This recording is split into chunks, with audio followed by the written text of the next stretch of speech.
The history of the typewriter spans over 150 years and marks a major shift in how people write and communicate. Early concepts date back to the 18th century, with inventors experimenting with machines that could print letters.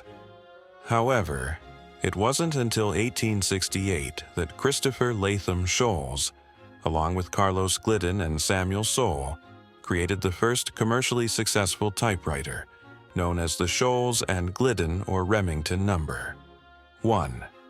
This machine introduced the QWERTY keyboard layout, which is still used today.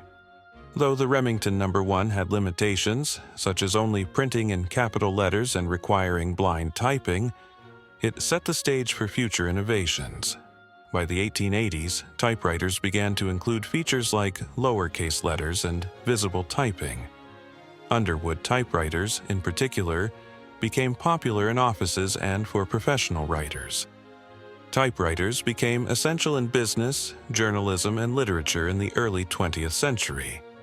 They were especially important for secretaries and office workers, and they gave women new opportunities for employment.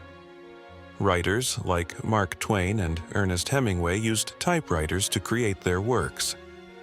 In the mid-20th century, electric typewriters improved speed and efficiency. IBM's Selectric typewriter, released in 1961, introduced a new typing element that allowed for faster typing and easier corrections. The Selectric also contributed to early computing technology, serving as a terminal for some computer systems. By the 1970s and 1980s, typewriters began to decline with the rise of computers and word processors, which offered more advanced features.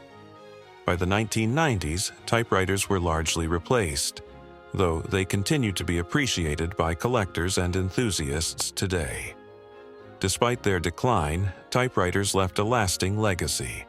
The QWERTY layout is still used on modern keyboards, and the typewriter itself is remembered for revolutionizing communication and writing in the modern world.